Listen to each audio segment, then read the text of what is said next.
کو ایسے ہی دنیا سے دور رکھتا ہے۔ ہم نادان ہیں جو دنیا کی محبت کو دل میں بٹھا کے رکھے ہیں۔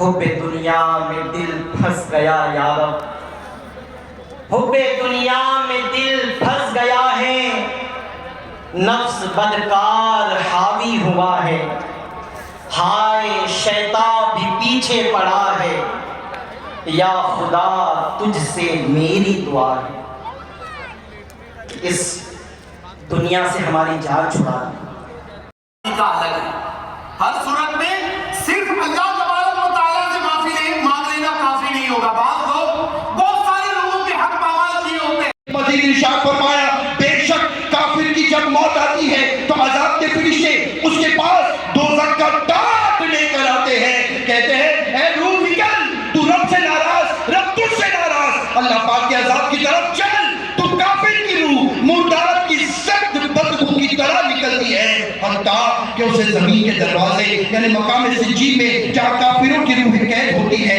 وہاں جاتے ہیں اور کہتے ہیں یہ کیسی سخت بدبو ہے، پھر اسے کافروں کی روحوں کے پاس پہنچا دیا جاتا ہے۔ اے عاشقان رسول، الجھنے سے بچوں گا،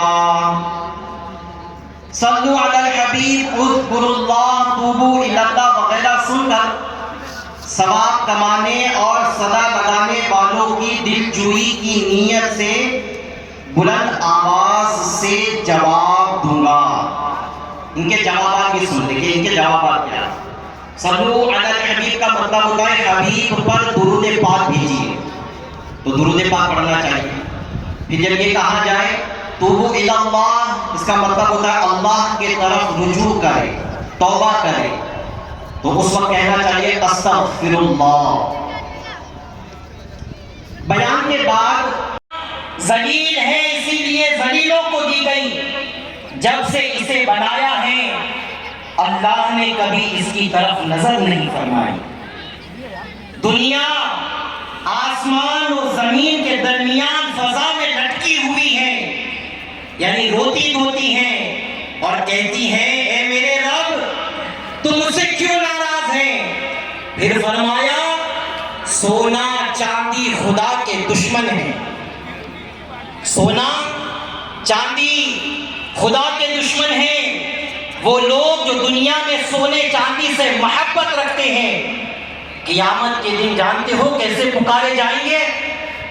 جو سونے سے محبت رکھتے ہیں، چاندی سے محبت رکھتے ہیں،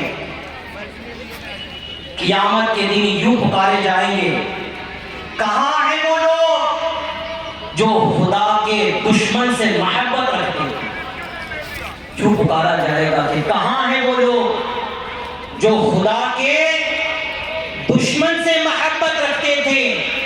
اللہ کریم دنیا کو اپنے محبوب یعنی پیارے بندوں سے ایسے دور رکھتا ہے جیسے ایک ماں اپنے بچے کو نقصان دہ چیزوں سے۔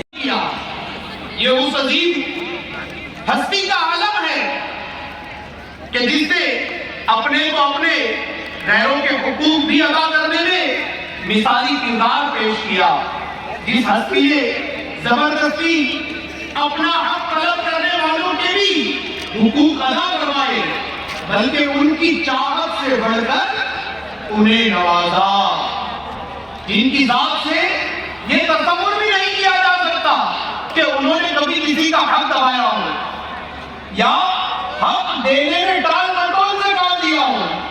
جس ہستی نے وقت سے پہلے ہی اپنے حق کی ادائیگی کا مطالبہ کرنے والوں سے ناراض ہونے کے بجائے ہمیشہ صبر و تحمل کا مظاہرہ کرتے ہوئے ان کو دھوکہ دیتے ہیں، ان کی سادگی کا ناجائز فائدہ اٹھاتے ہیں، ان کو طرح طرح سے تکلیف پہنچاتے ہیں۔ اولاد والدین کی نافرمانیاں کر رہی ہے تو والدین اولاد کے حقوق سے غافل ہیں۔ فالو کر لینا دعوت اسلامی انشاءاللہ۔ انڈیا مار رہا ہے تو نوکر اپنے مالک کے کام میں دھوکے سے کام لے رہا ہے۔ استاد شاگردوں کو پڑھانے میں سستی کر رہا ہے تو طلبہ اپنے اسی پر ذرہ برابر ظلم کرنے والا بھی جب تک مظلوم کو راضی نہیں کرے گا ظالم شخص کو دوزخ میں ڈال دیا جائے گا۔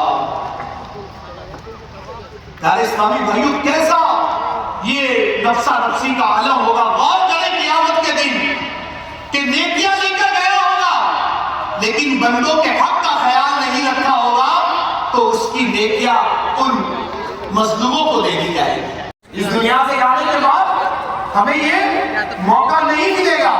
ہمیں آج اور ابھی ہی اپنے حقوق کی ادائیگی کرنی ہوگی. حضرت عبداللہ بن انیس رحمۃ اللہ تعالی علیہ فرماتے ہیں اللہ پاک قیامت کے دن ارشاد فرمائے گا کوئی دوزخی دوزخ میں اور کوئی جنتی جنت میں داخل نہ ہو جب تک وہ بندوں کے حقوق کا بدلہ ادا نہ کرے. کسی نے دبایا ہو اس کا فیصلہ ہونے تک دوزخ یا جنت میں داخل نہ ہوگا. پیارے پیارے اسلامی بھائیوں بندوں کے حقوق ہم سن رہے ہیں. بندوں کے حقوق کی پاسداری کے معاملات ہم سن رہے ہیں. بندوں کے حقوق میں سب سے بڑا حق اب آئیے ہم ترتیب بات کچھ ہمارے جو قریبی بارے میں بھی سن لیتے ہیں. حقوق العباد کی بات ہو رہی ہے تو کچھ اس بارے میں بھی سنتے ہیں. بندوں کے حقوق میں سب سے بڑا حق ماں باپ کا ہے. پھر دیگر خونی رشتہ داروں کا. درجہ بدرجہ سب سے زیادہ احترام و اچھے سلوک کے حقدار ہمارے ماں باپ ہیں. مگر افسوس اس کی طرف اب دھیان کم دیا جاتا ہے. بعض لوگ عوام کے سامنے اگرچہ انتہائی خوش اخلاق جانے جاتے ہیں مگر اپنے گھر میں بالخصوص والدین کے حق میں نہایت ہی سخت مزاج و بد اخلاق ہوتے ہیں. ایسوں کی توجہ کے لیے حضرت عبداللہ بن عمر رضی اللہ تعالیٰ عنہ کی روایت پیش خدمت ہے. چنانچہ سرکار مدینہ صلی اللہ تعالیٰ علیہ وآلہ وسلم کا فرمان عبرت نشان ہے کہ 3 شخص جنت میں نہیں آئیں گے. 3 شخص جنت میں نہیں آنے والا.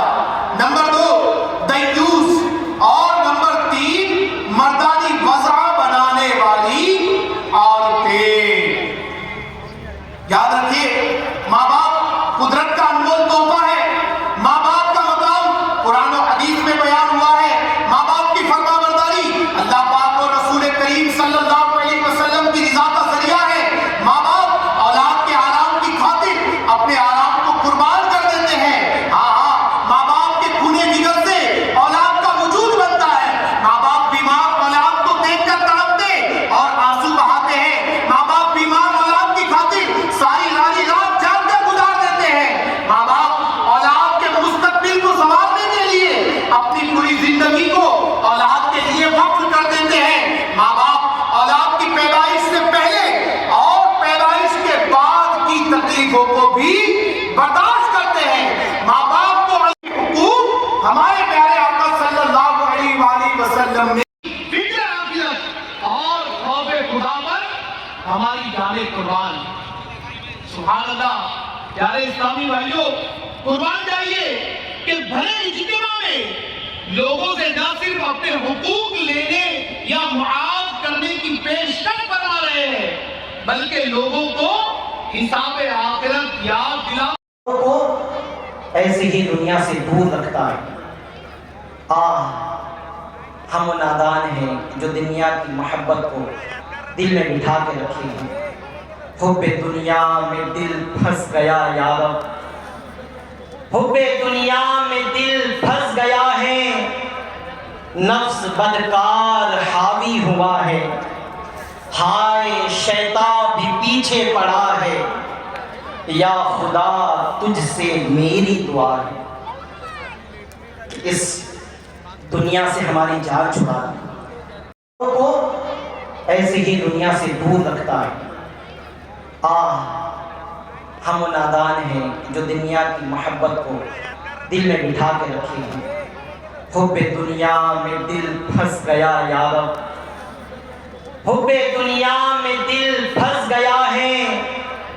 نفس بدکار حاوی ہوا ہے. ہائے شیطان بھی پیچھے پڑا ہے.